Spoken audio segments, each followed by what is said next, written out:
Hey there, it's Susie Haley from Functional Synergy, and this is a video series specifically for people who have total or partial knee replacements. You are at that stage where you're almost finished your post-op rehabilitation and you're looking to move forward and improving that knee function, hip function, and the whole leg function so you can get back to doing more activity. And this is video number 1. It's really going to focus in on improving how you're moving that knee and connecting that knee function with your hip function and connecting better with that foot. There is a second video in the series, so do take a look at it for when you are ready to move on. So this first one, we're going to need a block or a pillow and a tie or a belt. So have those handy, and we're going to lie on our backs to begin with.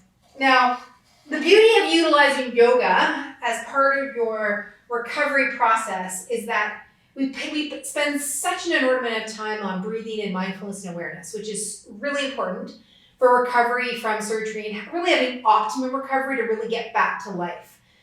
So to begin with, we're going to begin with just gently breathing, inhale and exhale, and just check in with how you are feeling. Yeah? How your day's been with you with your day, how you've been with your recovery, just how it's gone. And just notice if there's any excessive tension. Get a sense of where your legs are, knees are bent, feet are flat on the floor.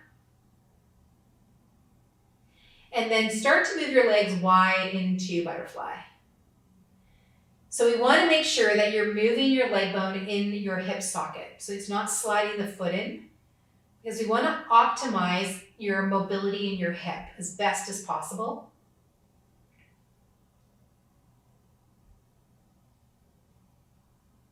Many of the muscles that cross the knee also cross the hip. So what goes on at the hip has a huge impact on what goes on at the knee. So we want to make sure that we're starting with a really great foundation, being that so much occurs around your pelvis and your legs.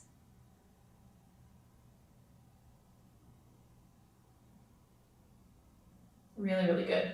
Okay, now we're going to take the block and we're going to bring the block between your legs. So we're basically doing the same movement, but instead of taking your legs wide and dropping the block, you're going to start with them here and then bring the legs in toward the block and then relax. In toward the block and relax. Now as you do this, take your hands to the front of the hip. And now as you press those legs in, you ought to feel this more in your adductors, your inner thighs, like where the block is, but not any muscular contraction or thickening in the front of your hip. This is just a movement that's horizontal. If you were to do that, bringing that leg this way, that would be hip flexors, and they're not needed in this motion. So keep that quiet, keep your pelvis quiet. And if you find it's getting a bit achy in your back, then take the pillow or the block wider. And if you begin wider, that might give a bit of relief, and it just gives you some indication that you've got some work here to do, which is why you're here, so it's perfect. I can totally help you out. Okay. Now from here, bring that down. Next, bring your strap or your tie. You're going to bring that around your legs. Now I've got a buckled strap. And we're going to hook that buckled strap. And like I said, if you've got a tie or a bathrobe tie, then just tie this around the mid-thigh point of your legs. And make it so it's snug. And there's about 2 fist width between your knees. Okay, so a 2 fist width between your knees. Okay, now same kind of movement as we did with butterfly, but because we got a strap, we're gonna have resistance. So now we're gonna press the legs wide and then relax.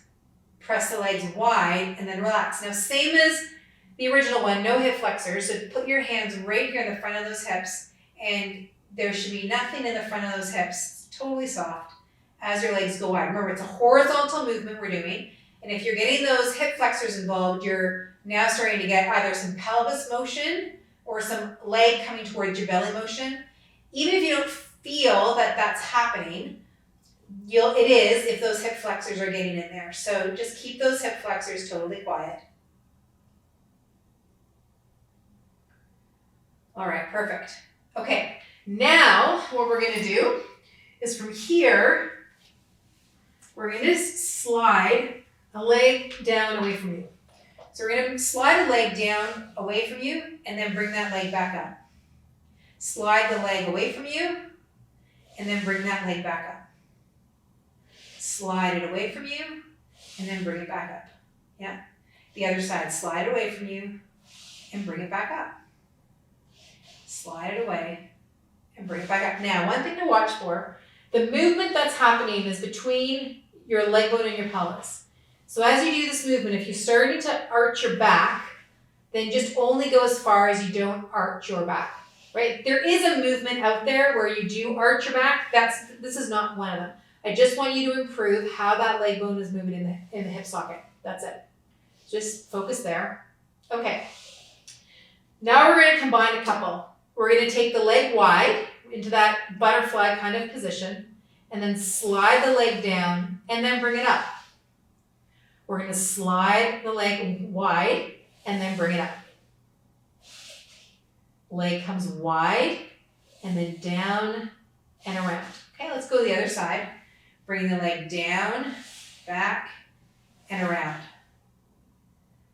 Down, back, and around. All right, lovely, perfect. Okay, so now, next one is bringing one knee to your belly, slide the other leg straight, and then gently bring the leg into a twist. So much like the hip movement's important for improving your overall knee function, so is rotation of your torso. So this might be a little bit stiff for you. The idea is that your shoulder girdle stays on the ground and you're moving your leg bone across your body, twisting through here, and then coming on back. And then other side, leg comes up and bring it across your body.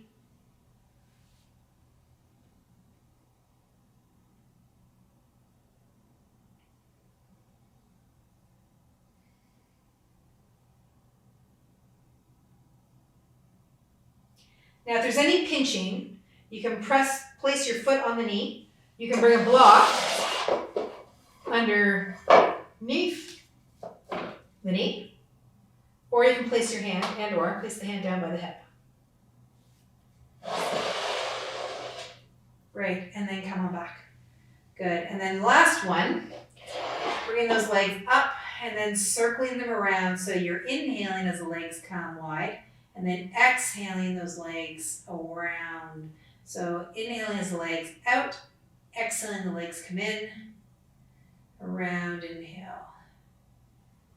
So the legs come towards the belly, that's the inhale. Legs come away from the belly, that's the exhale. And then opposite direction.